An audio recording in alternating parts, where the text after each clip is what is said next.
Alright guys, welcome back to the channel. It's Matt here from Chill TCG. Today we're going to be taking a look at the top 16 deck lists from the Chill Series number 15 that wrapped up this past Thursday actually. We had such a big turnout that we had to extend the tournament to another day. So Top Cut finished on Thursday. That's one reason why I'm a little bit late on this video for this week. But, I'm very interested to get into it. We had some really cool deck lists for this tournament. And we had something new that actually won, so I'm very interested to go and take a look at these decks and talk about it, right? It's going to be super fun. I can't wait. First and foremost, though, I want to thank you guys so much. Recently we just hit 1,000 subscribers on the YouTube channel, so it's just a huge achievement. I'm really proud of it, and I'm just really thankful that you guys are tuning into the videos and tuning into the tournaments every week. And the same week that we hit 1,000 subscribers, we actually hit a huge milestone for our tournament series as well. The Chill Series 15 was by far our biggest Chill Series of all time. We had 342 players. It was just absolutely ridiculous. We had a big prize pool, $300 cash, 300 Vivid Voltage packs, or 250 cash. But huge prize pool, huge tournament turnout. It was just phenomenal. So, I just want to thank you guys so much for everything. It means a lot to me, and I'm just glad that you guys are enjoying everything that we're doing here at the Chill TCG community. Before we get into it, I want to take a look at the metagame for the tournament. So our most played deck by far was Pikarom at 64, 18.7% of the meta share, went just below 50-50. And that kind of tends to happen when it's the most played deck. It just seems to fall closer to like a 50-50. Of course, we did have some very successful Pikaroms in the tournament, but we also probably had some newer players playing Pikarom, right? Which is kind of a big reason why it's about 50-50. ADP, and then number 2 at 46, just about 50% win rate. Next up was Centiskorch at 33, 10% of the meta share, and that saw almost a 53% win rate. So very impressive from Centiskorch here. 28 Eternatus, 8% of the meta share, and 47% win rate. So pretty low for E-Turn this week. Blounce at 22 Blounce in the tournament, 54, almost 55% win rate. So pretty impressive for Blounce there. Next up, too, some more notable things to look at. We have a lot of players in the tournament. So 20 Mad Party actually was a very big amount. 48% win rate, but Mad Party has sort of brought itself into the meta as a very good and a very well-played single prize archetype. So very cool to see. Next up, we had 20 Luke Metalization. So Luke Metalization was actually what our 7th most played deck of the tournament, which is kind of crazy. And it had a 51% win rate.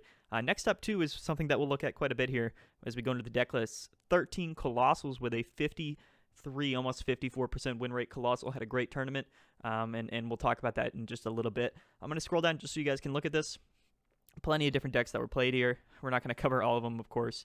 A couple notable things if we look at win rates here. So Welder Mewtwo had a good win rate for this tournament. And if we go down, Decidueye Goons had a really good run in this tournament as well. Giratina Garchomp, the one guy, went 55%. Okay. So that's the metagame for the tournament. Again, we had 342 players, so just a ton of different decks were played. So here, I'll just zoom in a little bit. I know I should zoom out now. Okay, yeah. So here you go. What you guys are seeing is our top 16 pretty much for the tournament. Of course, this tournament had a top 32 cut, but we're not covering all 32 people. It's just going to take us too long. We're already 3.5 minutes into this video, so we're going to get right into it. We're starting off at number 16, which is Free Kim. Free Kim, he is from Italy. He went 7-2-2 playing Pikarom. So let's take a look at his Pikarom list. Okay. So, Pikarom, it's been probably the best deck in the format, in my opinion, for the last few weeks, especially since Zac won the Players' Cup and, just kind of brought this deck into the light. Adding Mewtwo's to this deck just made a whole lot of sense, and it makes the deck a whole lot better. This is, of course, Pika Hammers with Mewtwo thrown in here. We see 4 Hammers, and everything else looks pretty standard. I'm not going to cover Pikarom. There's plenty of videos to explain it. You can check out Zac's channel, The Lone Blown. I think I also made a video on it. So Pikarom, this is probably, in my opinion, the best deck in the format right now. A lot of people are teching for it, which means that you have a big target on your back when you're playing this deck. But overall, I feel like it is the most impressive deck in the format. He's running the 3 Boltons. He's not got the Vikavolt in here. Going for that consistency, getting that as much benefit as he can from going second, getting those Electrifies off. Everything else looks good in this list. Absorb It. This is very standard in terms of the new Pikarom these days, and in my eyes, this is exactly what I would play here for Pikarom, even as the tag switch in there, and no energy switch. I like tag switch, but I also like playing 1 energy switch as well, so that's one thing to note. It does have the Gray Kirch in there with 3 boss, so something maybe a little bit different that other Pigroms aren't doing. Yeah, so very cool Pigrom list. Big shout out to Free Kim, man, number 16 out of 342. Next up, we have Sebastien Fernandez from the U.S. 722 with Blounds. Let's take a look at here. Is this Chrycephalon or is this? It is, okay. So this is Chrycephalon. This is sort of the newer Blounds variant that has less of a focus around Blacephalon and more around some other attackers. It's really just a Weatherbox deck. We see 2 Cramorant, 2 Blounds, 1 double, 1 Reshizard. That's sort of our attackers. The rest of them are support Pokemon. He does have the Zigzagoon in there. He's got the Mewtwo, the Marshadow, Oricorio, Jiratis, right? And no Zacian, though, actually. Oh, no. Does he? No. Yeah, no Zacian in this Blounds deck. I think Chrycephalon doesn't play Zacian. I think just plain Blacephalon usually plays Zacian, so very cool to see. He's got 14 energy, so in this Chrycephalon Welderbox variant of Blounds, right, you play less energies. You play, well, he's actually playing 4 Fire Crystals in here, but typically I think you'd play less. You got the Scoop Up Nets, everything good in there, and then you play a little bit less Fire energies, right? That's kind of like the idea with this deck. Very consistent. Of course, Centiskorch has been seeing a lot of success recently, but this is probably, one of, if you're not playing Centiskorch, you're playing just sort of a Welderbox variant. You might have a focus on Reshizard. You might have a focus around Blounds or Cramorant. Whatever it might be, these other Welderbox decks are definitely a very good option, right? I'm not sure if they're as good as Centiskorch, but they're definitely very, very good, and I highly recommend them. So this is a very good list. Again, it's kind of a mix between a classic Blounds list and like a Reshizard Welderbox list, so it's cool. I like it a lot. And big shout out to Sebastien Fernandez for getting 15th in the tournament with that list, man. Next up is Z Attack. So our very own Zeester, Professor Zokes, as you might know him as from his own tournament series. He actually had a really good run in the tournament, got 14th, went 8-3-1, and he was also playing Welderbox list. This is Reshizard. They have it differently for some reason, I guess because it doesn't have Blounds in it. But again, it's a very, very similar list. We don't see Blounds, but we do see Talonflame. We see Heatran in here. And he actually has a Leon thrown in, which I actually kind of like. This list is very cool. Leon, of course, is definitely really good with Reshizard. You hit for 300, which isn't always enough to hit up those, to KO those VMAXs. So between the Zigzagoon and the Leon, you're oftentimes, able to get those one-hit KOs on even the bigger Pokemon in the format right now, especially with Heatran, right? There's just a lot that you can do here. And I like this list. He's got 2 Heat energies in here, which is actually kind of interesting. You see that sometimes in Centiskorch, not often in Welderbox. Some big Charms in there. That's pretty cool. But yeah, as you can see, this is a very similar list. It's a very similar list. My cat. Very similar list to the last one that we saw, even though it's a completely different deck. It's considered a different deck. All of these Welderbox sort of core decks are going to be very similar. This one, again, just has a focus on other things. It doesn't have Blounds in it, but you got the Volcanion. You still got the Cramorant, Heatran, Talonflame. There's just a lot of stuff in here that you can use for different situations, and might give the deck a little bit less consistency overall, but it definitely expands sort of the opportunities and sort of the different things that this deck can do, which I like. Of course, running that Jirachi engine, he's got the 4 switch, 4 Scoop Up Net, all things that I like here. It's just a really cool list. I'm not sure about the Heat Fire energies, though, but yeah, that's just me, right? I guess the Heat Fire energy can help with Reshizard if you're going against, Eternatus, which does hit for 270. Excuse me, right? So that's probably something to note. I mean, it works out for probably a lot of things with the math, but yeah, I mean, big shout out to Zeester, bro. It's a super cool list. Something a little bit different, and I like to see it. Next up, we have Ryota Sato from Japan, 830 at number 13. Ryota, he he's a very popular and he's a very sort of well-established online player, and he oftentimes does play ADP here. So we're gonna go take a look at his ADP list. Always gets top 16s, top 32s all the time. This ADP list. Very standard ADP list, although we do see a high tool count, Pokemon tool count, which is kind of cool. And we see a Skyla, so very interesting indeed. And he's got the Hoopa in here. Ryota loves his Hoopas, so this is a cool ADP list. There's a few things that are different. I'm trying to kind of find... Yeah, okay, so he's not running hammers. That's sort of the big thing in this ADP list. I like when ADPs don't run hammers. Overall, I don't know if it's better for the deck, but it definitely gives it some space to put in some other cool things. Like we see here, he does have the Tool Scrapper. I like Tool Scrapper in ADP. The Skyla is a cool addition. And then the Vitality Band on top of Big Charm. I like Big Charm in ADP personally. It helps with the Eternatus matchup, especially Poison Etern and things like that. Vitality Band, obviously really cool to put on the Zacian after the ADP boost. You are doing you're doing 270, which is enough to KO those Mewtwo's, which helps with that pesky Pigrom matchup, which overall is not a great matchup for ADP in my opinion. And the Skyla helps you just sort of find all of these trainer cards consistently, right? Whatever one that you might need, since you are running a big variety. Looking at the Pokemon, he's got 3 Zacians, 2 ADPs, 2 Dedenne Crobat. I guess he's not running like Oranguru, which some people might run. He's not running a 4th Zacian, no Zamazenta, but he's got like the Hoopa in there, and of course the Mawile as well. So this is a cool ADP list. I like when people kind of do something a little bit different with ADP. He's got that standard 8-3 energy lineup, and I like having 3 waters in ADP as well with all those different hammers running around. 3 water energies is always very good, in my opinion, in ADP. So, yeah, I mean, I like this ADP list. It's cool. It's something a little bit different, right? And I think people don't experiment enough with ADP. They don't really kind of, get outside the lines with this deck, and it's cool to see that for sure. So big shout out to Ryota.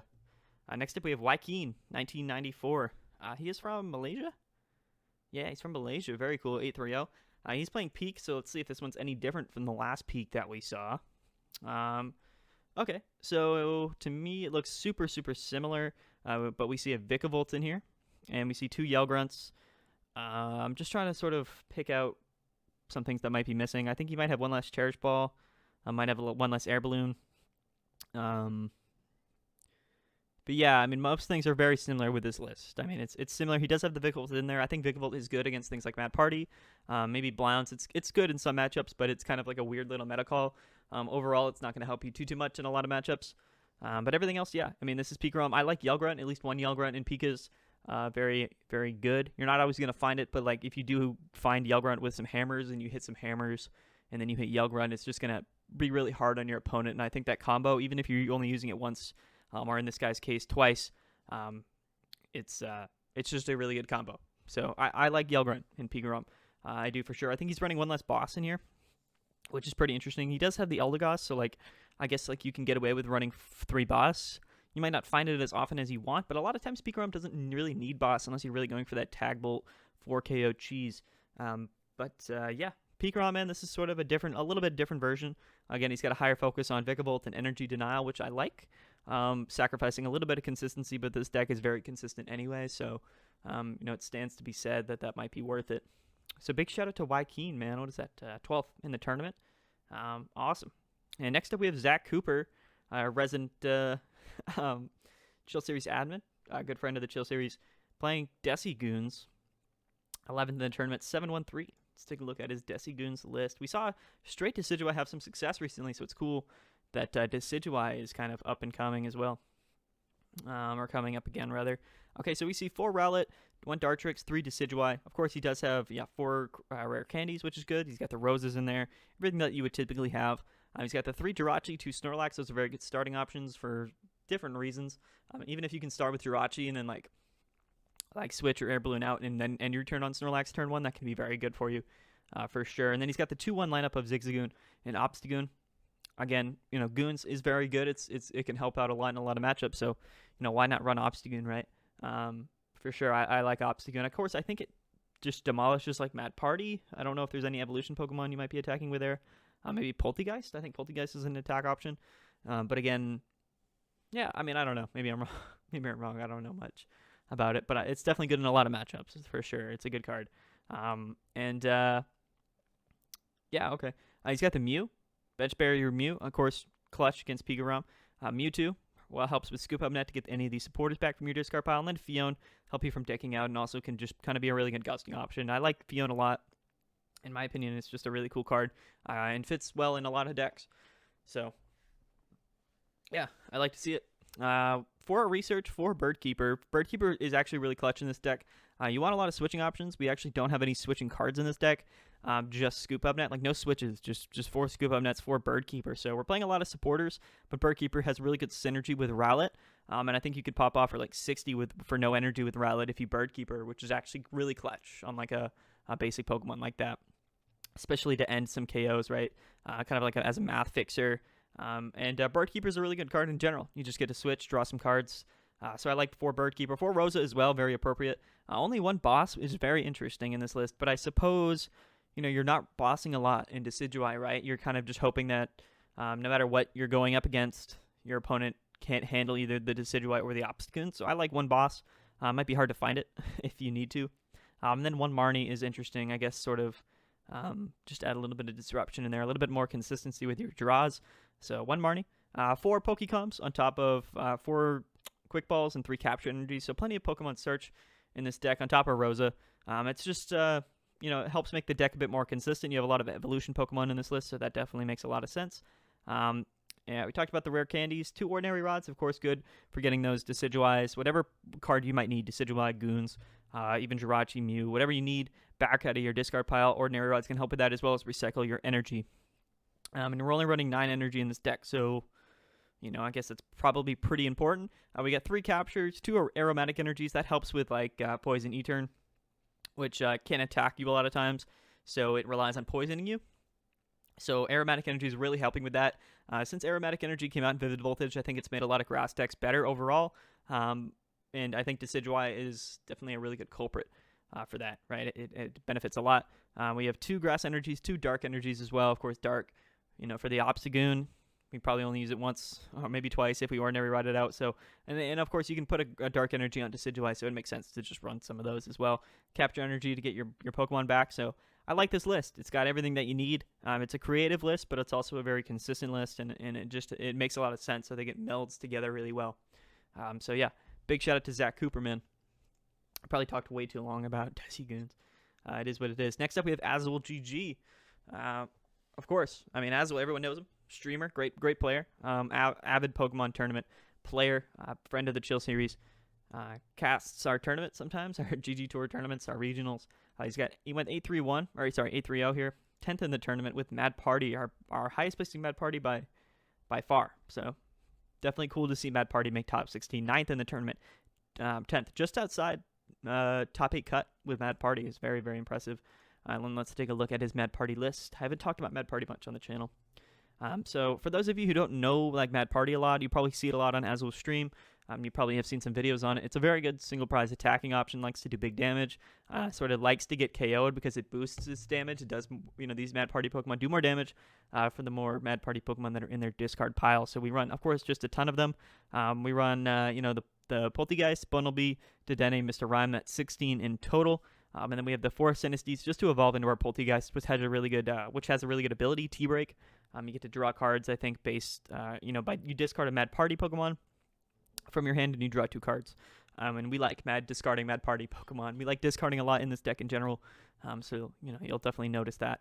So that's all those sort of the Mad Party Pokemon. We have 3 Dedennes because, again, good consistency card and something that, discards cards as well from our hand, which is something that we're always trying to do with Mad Party. Excuse me. It's a 2 prize Pokemon, so it's not something you like you don't love running multiple prize Pokemon in your single prize archetype deck. But you'll see that we have a few cards in here to help deal with that. 3 Dedennes, very good. And then an Oranguru. I think Oranguru is also really good. When you're discarding your hand all the time, there's just cards sometimes that you don't want to discard, right? You don't want to discard everything. So Oranguru is going to help by putting that on the top of your deck, then discarding your hand, and then drawing into it next turn after you Dedenne or whatnot. And then 1 Crobat, because why not? Because you can also use Crobat and Dedenne in 1 turn. It just makes sense. Like if you're running Dedennes in your deck, you might as well run Crobat. Just for that occasion when you have to dig really deep and you can use both cards in 1 turn as well as the supporter. 4 Research, again, goes well just for the same reasons as Dedenne. Then next up we have Giovanni's Exile. Giovanni's Exile is super cool. You just discard 2 of your benched Pokemon that have no damage counters on them. So this is very cool. This is very cool because once we play those Dedennes, we use them for their abilities. We don't want to keep them on our bench because they're a liability from getting hit with by ADP or whatnot. So Giovanni's Exile allows us to play those Dedennes and Crobats freely to use their abilities, but we don't have to risk them getting KO'd for multiple prize cards. We get to just discard them from our bench. So definitely really cool. 2 Boss's Orders. So not a lot of supporters on this deck, but just enough, right? I think that the Boss's Orders is pretty smart. You got a Palpite in there to shuffle them back. Plenty of Pokemon Search with the 4 Evolution Incense, Great Balls, Quick Balls, 2 Great Catchers. Great Catchers are also really cool because you discard cards and it's a consistent gusting option. So I like it a lot. You can dig for it with Research. 1 Tool Scrapper, 1 Radar to find your Dedennes because you do have 3. Ordinary Ride, of course, to shuffle those Pokemon back into your deck. And 2 Air Balloons. All your Pokemon get free retreat. And then for the energies, so all of these Mad Party Pokemon have or the ones that you're going to be attacking with are Poltegeist and Bunnelby, and they just have 2 colorless energy in their attack cost. So we run, of course, 4 twin energies, but we can only run 4, so we just run 3 triple acceleration energies because they all count as single attachments for your attack. You don't get to keep triple acceleration energy on your Pokemon. They get, they get discarded right after you use them for 1 turn. But yeah, so technically you really have a minimum of 7 attacks with this deck, which is honestly kind of more than enough a lot of times to get the KOs, especially when you're playing some of those, decks that are based around 3 and 2 prize Pokemon. So yeah, that's Mad Party. It's really cool, really consistent list. I don't know a lot about Mad Party. I haven't seen a lot of different versions of it. This is the one version that I have seen pretty regularly, and it seems to have been doing really well. Azul definitely knows how to play the deck, so big shout out to Mad Party and Azul GG for getting 10th in the tournament. All right, so we got the 2 single prize archetypes out of the way. Those are decks that I haven't talked about a lot, in the past, so I just thought I'd cover them a little bit. And then next up, we have our very own friend and somebody who helps with the videos on the channel here, Zach Lesage. You guys might know him as the Lone Blound. I do a podcast with him, the Yellhorn. He got 9th in the tournament, actually, from Canada, 830, and he was playing Colossal. We also see another one up here, Michelle Babin. So we're going to take a look at his Colossal list. Him and Michelle were running the same 60, so I'm not going to cover both of them twice a bunch of times. So we'll just take a look at Zach's Colossal list, which is also Michelle's. But yeah, big shout out to Zach, man. Had a great run with Colossal. So did Michelle. They both refined this deck along with Gabe Smart, I believe, and maybe a few other people in their testing group like Danny Altavilla. I'm not sure if who else was involved, but I know that Gabe and Zach were involved pretty heavily. So we got the 3-3 lineup of Colossal, 2 Oranguru. Oranguru is just really good to get those energies back on the top of your deck. So you can use that first attack with Colossal. 2 Crobats, the Surfetched, which is actually pretty clutch. Got the Dedenne, and then Mimikyu. Mimikyu is interesting. It's in there mainly for that Mewtwo matchup, and you oftentimes, you see Mewtwo in other decks like Welder Mewtwo or Psychic Mewtwo, but for the most part, Lightning Mewtwo or just in Pikarom, right, is sort of the most oftentimes that you'll see Mewtwo, and in Pikarom lists, like you would think Colossal has a good matchup against Pikarom, but if it has access to those Mewtwo's, it can be tougher than you think. Mimikyu really makes sure that you have that matchup locked down, right? I mean, that's really what's important here. So Mimikyu, very good for that Pikarom list, especially on the Mewtwo's and any other Mewtwo list for sure. So that's the Pokemon lineup. We got 4 Research, 4 Marnie, 2 Boss, very standard supporter lineup. Makes total sense to me. We got 4 Crushing Hammers. Colossal's a little bit of a slower deck, and you don't want to sort of, you want to. Since you're kind of playing a little bit slower with Colossal, we don't have like super fast energy acceleration or anything like that. It's good to run hammers. A lot of times it knocks your opponent down a level, down to your level, to kind of keep you guys running at the same pace. And with a deck like this that's really tanky, that's it's going to benefit you in the long run. If you hit 2 or 3 hammers against an ADP or an E-turn, then your matchup is significantly better. And that's why Crushing Hammers is important in this list. We have 4 Rotom Phones. So Rotom Phone, look at the top 5 cards of your deck, put one of them on the top of your deck, and then shuffle the other ones in the rest of your deck. So Rotom Phone is really cool. Works really well with Oranguru, so you can Rotom Phone, look at the top 5 cards of your deck, and then just Oranguru it into your hand, which is actually super, super clutch. Or if you don't want to Oranguru, you can just find that energy on the top 5 cards of your deck, put it on the top, and then you can use the Colossal attack. So the Oranguru Rotom Phone combo and Colossal is super good. These cards were like meant to go together. Zach definitely figured that out. So I like Rotom Phone a lot. It's just a really cool combo. Makes this deck pretty consistent and pretty powerful. 4 Quick Balls, 3 Pokecoms, no Evolution Incense, so that's your Pokemon search for the deck. We do have 2 Capture Energies, though, so that's important to note, I think. And it's also important to note that like Colossal's a first attack, so you discard the top card of your deck, and if it's any kind of energy card, not a fighting energy, as I thought previously, then you do the damage boost. So Capture Energy works for that as well, so does Stone Energy, so that's just sort of important to note. 4 Switch cards and 2 Air Balloons. So the Air Balloon kind of works for like the Orangurus, Dedennes, Surfetched. Colossal has a retreat cost of 4, so you're not really getting free retreat at all with Colossal. It still costs 2, but that can actually be the difference between you getting to be able to retreat or not. So 2 Air Balloon in this deck with 4 Switch just kind of gives you a lot of options to switch in and out. 2 Great Catcher on top of 2 Boss. It just,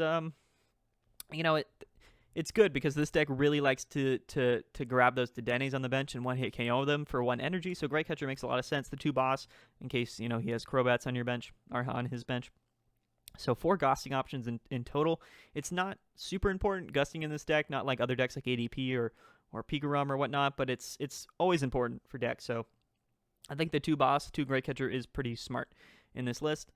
We talked about the air balloons. And for stadiums, he's got 1 Swell, and he has 1 Wondrous Labyrinth. Swell, of course, good against Welder decks. Marnie Swell is very, very good in this deck, has plenty of it. And then Wondrous Labyrinth. So Wondrous Labyrinth is actually really, really clutch in a lot of matchups like Eternatus, like ADP, and probably some other ones that I'm not thinking of, maybe like Mad Party or whatnot. Probably not Mad Party, but I don't know. Wondrous Labyrinth, though, really cool. Makes it so both of your Pokemon, active Pokemon, you and your opponent need an extra energy to use their attack costs. Colossal doesn't mind because his attack cost is only 1 energy, but other decks, might mind. They really might. So Wondrous Labyrinth can be really clutch, buy you a turn or 2, which can really be the difference, along with those hammers. Wondrous Labyrinth with hammers is actually super powerful, and I think Zach got it right on the nose, him and Gabe. So very cool. I like Wondrous Labyrinth in this deck. Makes a lot of sense. And then, of course, energies. We have 6 just like basic fighting energies, 4 stone energies, and then 2 capture energies. So a total of 12 energies in the deck, a very decent amount of energies. The stone energies are very clutch. Colossal, of course, has 330 HP. You put a couple stone energies onto it, and it's taking 20 less damage from attacks each time. So, if you stack up stone energies on Colossal, then you could definitely be living 3 hits sometimes, maybe even 4 against Pokemon that don't do a lot of damage. So I like Colossal a lot. I think that it was a little bit, it hasn't been tested a whole lot. So I think that, this is definitely a big step for Colossal players. It's a very good version of the deck. And yeah, man, I don't have much to say about it. I think Zach made just made a video explaining his whole Colossal list. So if you guys want to go into detail, go check out Zach's video at the Lone Blound on YouTube. But definitely a really good list, and we'll kind of touch on it, I guess, a little bit later when we look at Michelle's list. But big shout out to Zach, just outside top 8 cut, but had a really great run with Colossal. Very cool to see. Next up, we have Jonathan Patrcio. He's from Chile, 822, and he was playing Luke Metal, our highest placing Luke Metal in the tournament. We've covered Luke Metal plenty of times, on this channel. And this is just pretty standard Luke Metal. He's got dolls, he's got hammers. He is running the 4 coding energies. No text for things like Decigoons or whatnot, but he does have 2 Zamazenta, 2 Luke Metal, 4 Zacian. I like to see that. He is running 2 Malalana and 1 Cynthia and Caitlyn with that 1 tag call. I think the tag call engine is also really good in Luke Metal.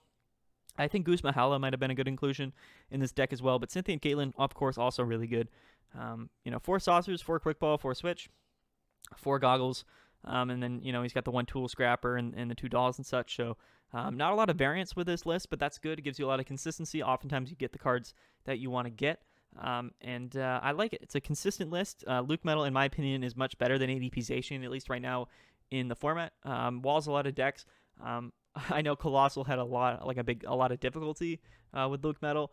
With that Zamazenta, there's just not a lot that Colossal can do, right? So, very cool to see. Jonathan Patrcio, he's a great player. Always places very well in these tournaments, and Luke Metal is, in my opinion, the best Zacian deck right now. It's not the most played Zacian deck, but in my opinion, it's the best Zacian deck. So big shout out to Jonathan Patrcio for getting 9th in the tournament, or 8th. Sorry, we're moving into top 8 now.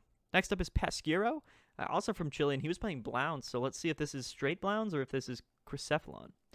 It is Chrycephalon. So identical, I think, to the last list, except he's not running double, which is one thing to note. And he might be running like an extra Pokegear in here.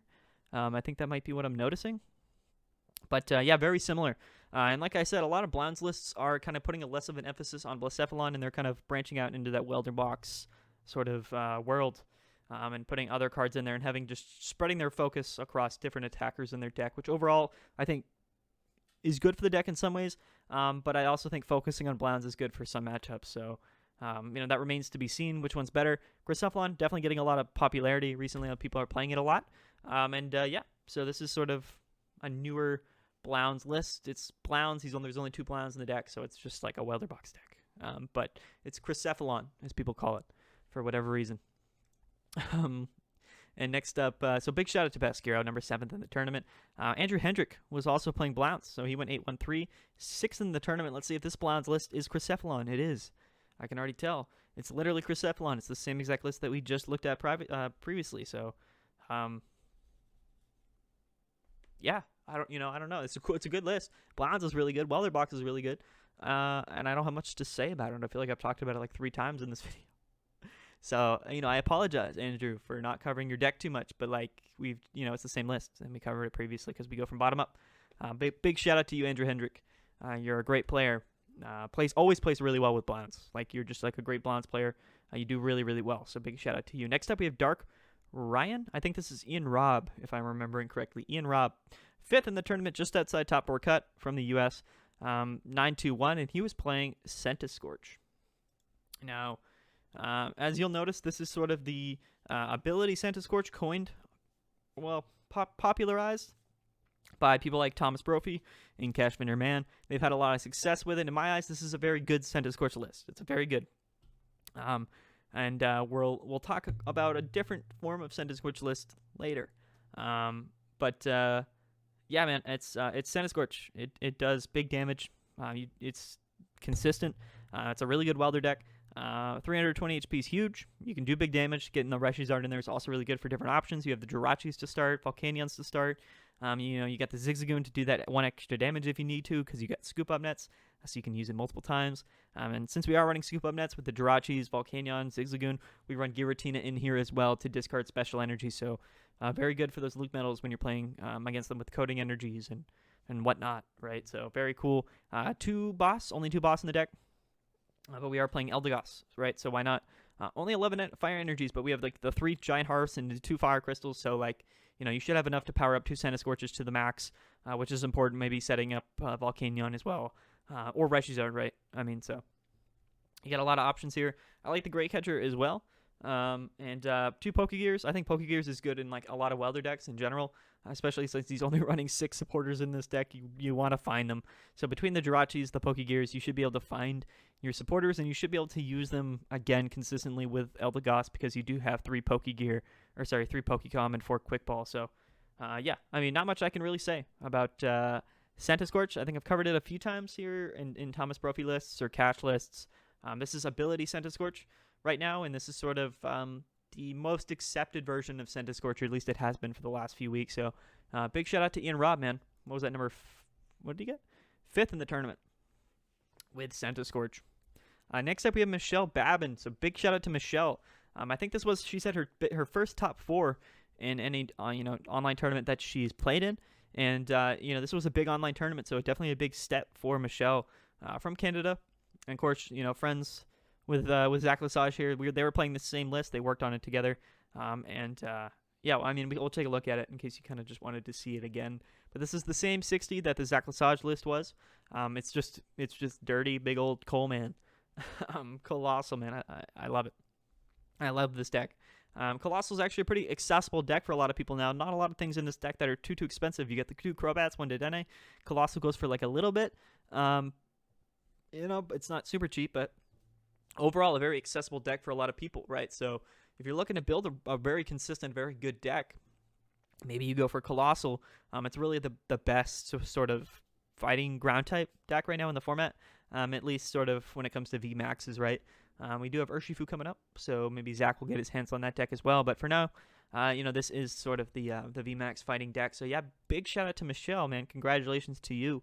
You did a really good job getting top 4 here with Colossal. It's just super cool to see. In our top 4, we had Colossal, Piggerum, Decigoons, and Scorch. This Decigoons would have won it all if Pedro here hadn't come in and snuck his way into finals. Next up, we have the Ricardo Totti from Brazil, another fantastic player, an avid Chill Series tournament player. Great to see him get into top 4 here, 3rd in the tournament. Really great placing for him, man. If you're watching this, Ricardo, big shout out to you, my man. And he was playing Peak, so our highest placing Peak in the tournament. You thought we would go a tournament without getting Peak in top 4, but you were wrong. And this is the, I think the same Peak that we saw last time we looked at Peak. He's got the Vigavolt. No Yelgrunt actually in this list. So I think he's got, what has he got in here instead of Yelgrunt? I think he probably has like an extra Marnie. He's got the extra Marnie, and then maybe he has like an extra E-Radar or something like that. I'm not entirely sure, but very similar. So this is kind of a mix between the first peak list that we saw with that Vikavolt and then the next one that we saw with Vikavolt. It's kind of a mix between the two. And again, there's not a lot of variance with these Pika Rum lists. You can kind of change a few cards to what you see fit. Focus on some things that, some different things here and there. You can change a couple cards around to shift your focus with this Pika Rum list, but overall it's going to be sort of the same play style. I think hammers is good. I don't believe not running hammers in Pika Rum is a good idea. You should definitely run hammers in Pika Rum. It's a super fast-paced deck, and if you get a couple crushing hammers heads, slow your opponent down for a turn or two while you're just going fast. You're really going to have the advantage because, especially in like the Ditto, a lot of times in Pika Dittos, it comes down to who the better player is, who draws better, but for the most part, like whoever hits, like if one person hits 4 hammers and one person hits 1, that person's going to be definitely at a disadvantage because when you're playing Pika Rum, it's all about, who has the most energies on the board for those bolt and KOs, for those tag bolts and whatnot. So I think hammers is super good. But huge shout out to Ricardo Totti. Definitely one of my favorite players to like watch and just keep an eye on in the scene from Brazil. Plenty of great Brazil players too, so shout out to Ricardo. Next up we have gabeshumway, again, friend of the Chill series, personal friend of mine. And he was playing Decigoons, made it all the way to finals with Decigoons. This might be the same list as the last one that we saw. Is it? It's a little different. Okay, now that I'm looking at it, it's a little different. So he's running 3 Birdkeeper, 3 Rosa instead of 4 of each.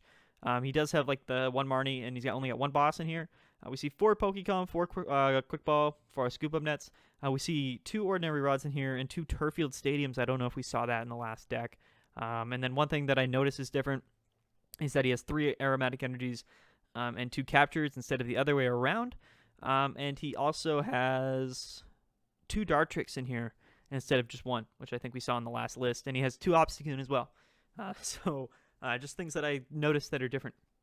Overall, the very similar list has the same idea. Again, just kind of changed the levels of a few cards in the list. Rounded it out a bit more, I think. And obviously did better in the tournament. That's probably for a wide variety of reasons. Gabe's a great player.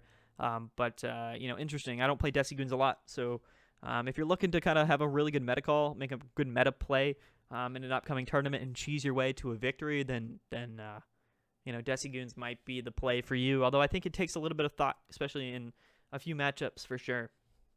So yeah. I don't know what I'm saying anymore. Big shout out to gabeshumway, man, for making finals with Decidueye. Do try it out. It's a cool list. I think that everyone should prepare for a list like this. There's a reason why Gabe made it to finals, other than the fact that he's a great player. It's just that people weren't prepared for Decigoons in top 8 and top 16, whatever it might be. They weren't prepared for it, and if you don't prepare for this deck specifically, you're gonna struggle. Maybe if you're playing Look Metal, maybe if you're playing ADP, maybe you're like, you know what? Maybe I put an Aegislash in my deck. Maybe I just make sure I don't auto lose in top 8 to Decigoons, right? So just something to keep in mind. Just when you kind of forget about this deck, it just shows up and has a really great run. And the best players know when to play it. They know when to bring it out. So big shout out to gabeshumway here for making that decision and having a great run in the tournament. And then last but not least, we have the winner of our Chill Series 15 342 player tournament, Pedro Torres. He got the grand prize, won the $100, won the 35 Vivid Packs, whatever it might be. Went all the way, 12-2 record. Carried it all the way over to Thursday to day 2 because this tournament was so big, and ended up getting the win. And he was playing Senta Scorch. Spoiler alert. Well, not spoiler. The opposite of a spoiler alert. We're not going to take a look at the list because pretty soon, I am going to be interviewing Pedro on the channel. We're going to have an interview video we're going to do with Pedro, and we're going to discuss his list, discuss his run in the tournament, something that I'm super excited about.